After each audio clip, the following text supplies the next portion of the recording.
Donc maintenant, Sylvie, voilà, Sylvie est en ligne. Donc Sylvie Baltora de l'UMR CNRS et Design va nous présenter un certain nombre d'éléments concernant le projet Metascreen. À toi Sylvie, tu as 15 minutes. Merci. Je cherche l'animation. Comment je vais le mettre plein écran?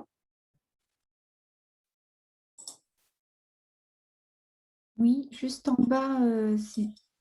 Oui, mais l'autre commande. C'est-à-dire en bas. Tout en bas, à côté du curseur. Mais j'ai ma barre Zoom qui me... Ah voilà, ok, pardon, excusez-moi. Est-ce que c'est bon? Oui. C'est bon. C'est parfait. Alors. Donc, je vais vous présenter aujourd'hui le projet Metascreen qui a été financé par la SFR en 2016. Vous verrez pourquoi il y a un petit peu de retard à la présentation. Donc, ce projet a permis à plusieurs acteurs de travailler ensemble parce que vous verrez que c'est un projet qui est transdisciplinaire. Donc, les collègues du MIS, laboratoire de l'UPJV, ont travaillé avec nous, UMR CNRS, et puis nous avons également travaillé avec nos collègues de Lille, Jean-Louis Hilbert et Philippe France. Alors, ce projet a pour origine une problématique à laquelle nous sommes souvent tous confrontés de plus en plus, qui est d'analyser à plusieurs niveaux des jeux de données complexes. Et pour ce qui nous préoccupe, nous, ce sont des données en termes de métabolites secondaires, ou maintenant on appelle plus généralement des métabolites spécialisés.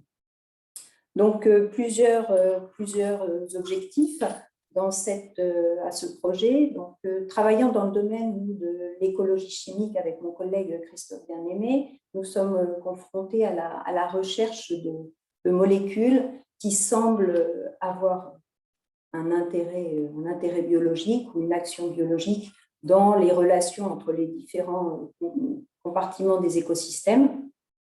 Mais en général, on ne sait pas du tout quel type de molécule peut intervenir. Donc, on cherche un petit peu à l'aveugle des métabolites impliqués dans ces interrelations.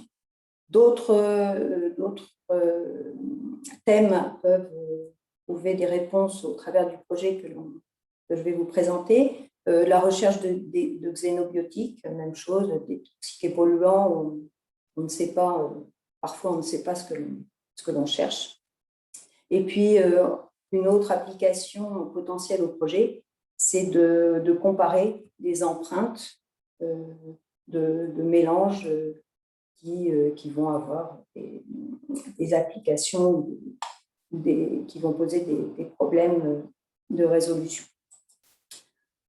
Alors, sans vouloir opposer les deux approches qui sont développées, on a en général une démarche que l'on a appelée, nous, classique, qui consiste à utiliser des techniques que tout le monde connaît bien, qui sont maintenant généralement coupées à la spectrométrie de masse, soit la chromatographie gazeuse, la chromatographie liquide.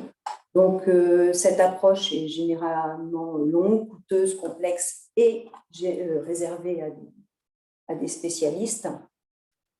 Nous avons pensé développer pour permettre à des non-spécialistes, dans une certaine limite, à des non-spécialistes d'apporter des réponses rapides à certaines problématiques, donc de créer un outil simple, rapide, polyvalent, et qui sera basé sur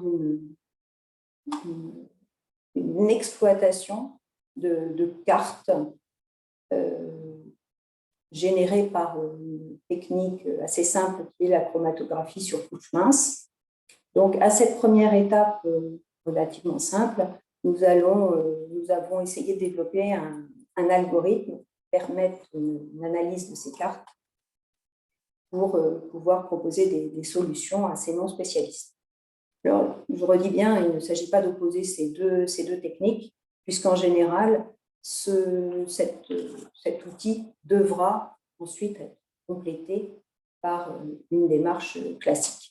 Et c'est ici qu'interviennent nos collègues de Lille, puisque l'équipe de Jean-Louis Hilbert et de Hans est amenée à utiliser ces techniques de couplage chromatographique avec leurs travaux sur la chicorée. Et donc, l'idée, c'était de comparer nos deux approches. Alors, ce projet comporte 3 étapes que je vais vous détailler par la suite. La première étape consiste à générer une carte et puis à faire une capture d'image de cette carte au travers d'un système d'acquisition. L'étape 2 va consister, elle, à traiter ces images qui ont été générées lors de la première étape. Et puis enfin, afin d'apporter des réponses aux non-spécialistes et aux spécialistes d'ailleurs, eh bien, l'idée, c'est de créer et de pouvoir utiliser une base de données multi-utilisateurs et qui sera incrémentable avec une supervision de notre équipe. Alors, la première étape de cartographie, là, je vous ai illustré le principe pour ceux qui ne connaissent pas. Donc, la chromatographie sur couche, c'est une technique très ancienne, très simple, qui est parfois peu valorisée. Mais vous voyez ici qu'elle permet assez rapidement, pour des mélanges assez complexes, d'obtenir certaines informations à partir de couleurs, et puis, on en reparlera tout à l'heure, de migration sur un support ici qui peut être différent. Donc, à comparer avec les approches classiques qui génèrent généralement des données qui ne comportent que des pics difficilement interprétables dans un premier temps. Donc, les paramètres de ces vont être différents, donc différents éléments, je vous expliquerai tout à l'heure, et puis différents révélateurs ou conditions d'observation. Alors, la première étape comportait aussi une étape d'acquisition des images. Donc, vous voyez ici le dispositif qui a été utilisé, qui a consisté à adapter une caméra sur une boîte disponible commercialement afin de standardiser l'acquisition des images, notamment pour les conditions d'éclairage et la hauteur de prise de vue. Alors, un certain nombre de paramètres de la caméra ont dû être optimisés, les paramètres couleur, le gain de la luminosité et puis la taille de l'image générée. Alors, dans une deuxième étape, c'est ici qu'intervient le travail des deux étudiants proprement dit, dont l'étudiant qui a été financé par la SFR à travers la conception de l'interface. Donc, vous allez voir au travers du petit film que je vais vous passer maintenant la manière dont le travail a été mené. Donc, ça a été enregistré par mon collègue Christophe Vianelli.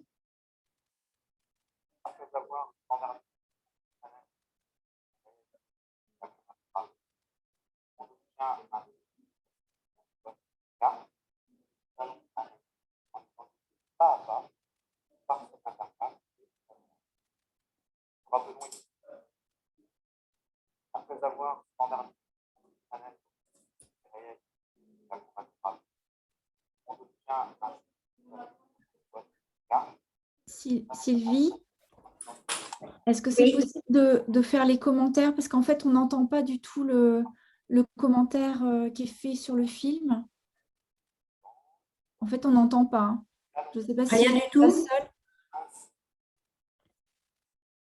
Vous n'entendez rien du tout? Non, vas-y, Non, commente direct.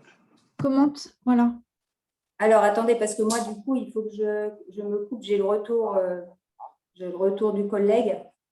Ah, Donc, bon, enfin, je vais essayer. Donc, vous voyez ici l'acquisition de l'image. Ah, j'ai arrêté le film.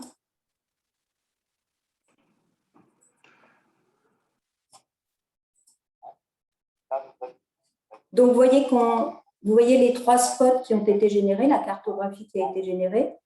Donc là, on règle, en fait, pour permettre l'analyse des bandes CCM.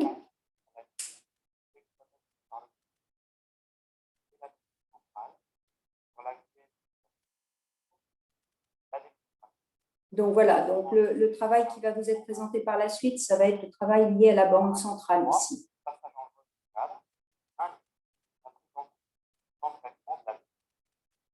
Donc on voit que le cadre ici passe en jaune et donc maintenant le travail est prêt pour que le logiciel fasse son travail. À gauche et à droite, avec brut et ainsi qu'un tableau central pour lequel donc voilà ici la bande telle qu'elle est acquise par la caméra. Et ensuite, là, la reconnaissance automatique des tâches. Donc, on voit qu'on a un ensemble de boutons ici qui permettent en fait de retravailler l'image parce qu'on voit ici qu'on a des artefacts qui ont été générés lors de la capture de l'image.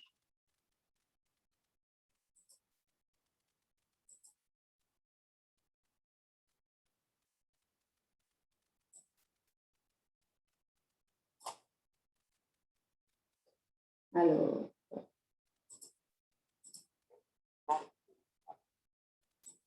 voyons dans le résultat. Oui,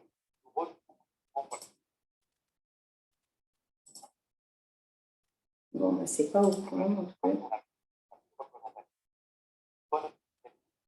Donc, vous voyez, hein, au travers des boutons qui sont présentés ici, on peut faire un certain nombre de corrections pour améliorer la qualité de l'image. Et on voit qu'on calcule également de manière automatique ce qu'on appelle le RF du spot ici sur le document.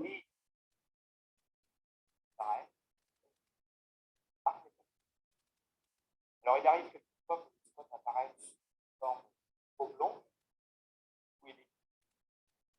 Alors, on voit qu'on a aussi ici la possibilité de modifier de manière manuelle le spot, la hauteur du spot, le calcul de la hauteur du spot lorsque celui-ci ne convient pas.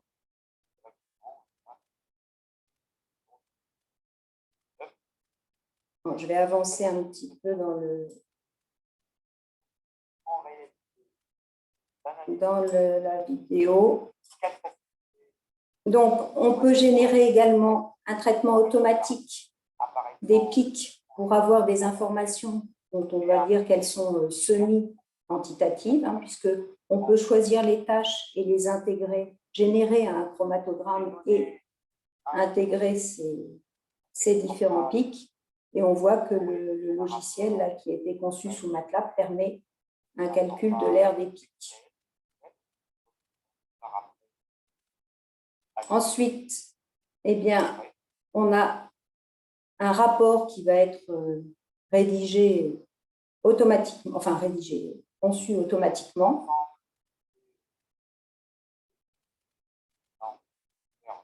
Vous allez le voir juste après. Il faudrait que tu essaies de conclure dans 1 minute, Sylvie, s'il te plaît.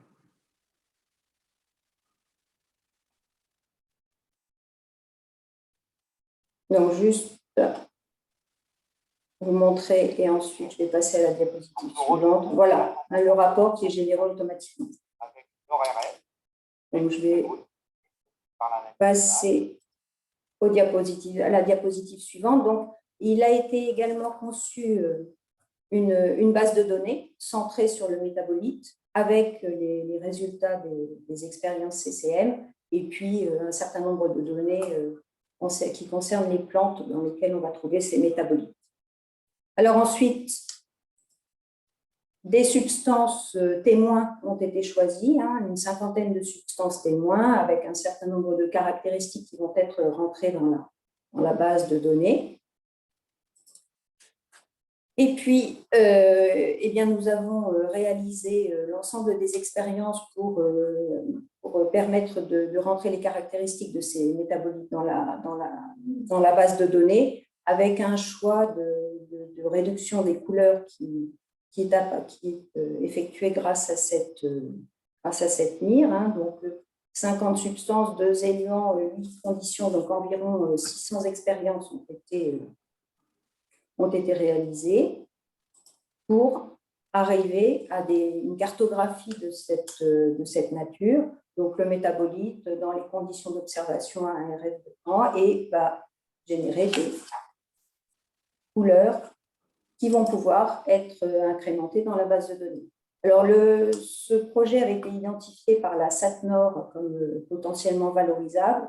Donc, nous avons, c'est ce qui explique le délai de présentation du projet, nous avons déposé des déclarations d'invention courtes et longues à la SAT. Le projet a été expertisé par la SAT et la SAT nous a suggéré de déposer un projet starter auprès de la région Hauts-de-France. Donc, c'est ce qui a été fait avec l'ensemble de nos partenaires. Le projet a obtenu le soutien du pôle IR et du pôle nutrition, santé, longévité, a obtenu une bonne note à l'issue de cette expertise. L'expert avait recommandé la labellisation de ce projet, mais malheureusement, le verdict est tombé, le projet n'a pas été financé. Donc, voilà, nous avons été très déçus, un peu découragés, et donc nous sommes actuellement peut-être dans le cadre d'une relance d'un Metascreen 2, parce que nous venons d'acquérir, grâce au FSI de l'UPJV, un matériel CAMAG de dépôt automatique, sur lequel nous pourrons peut-être adapter notre dispositif. Voilà, désolé pour ce problème technique. Il marchait super bien sur mon ordi. Merci Sylvie, merci pour cette présentation. Donc je regarde de questions, on a pris du retard. Je crois que cette approche, effectivement, tu le disais en introduction, la chromatographie sur couche mince donc, est une technique très, très ancienne et peut-être même plus ancienne que d'autres types de chromatographie. Avec effectivement les technologies qui ont progressé, la reproductibilité des supports, et puis maintenant ce qui s'appelle l'HPTLC que tu as cité comme CAMAG, donc la capacité à avoir des systèmes de dépôt plus contrôlés, de migration plus contrôlés, etc. Ce type d'approche Metascreen revêt tout son intérêt. Et effectivement, dans les entreprises telles que par exemple les entreprises relevant du secteur de la cosmétique, utilisant des extraits de plantes, des substances naturelles, etc. C'est quelque chose qui est très largement utilisé pour faire du screening. Du coup, il y a un véritable intérêt ici pour des laboratoires disséminés pour pouvoir faire du suivi, du contrôle qualité, éventuellement essayer de pré-identifier des hits qui ensuite passeront dans d'autres voies d'analyse, confirmation, mais en tout cas en pré-screening, c'est tout à fait intéressant. Je ne vois pas d'autres questions qui viennent là. Du coup, désolé, on a pris un petit peu de retard. Du coup, je vais redonner dès maintenant la parole à Chadvi pour la présentation suivante.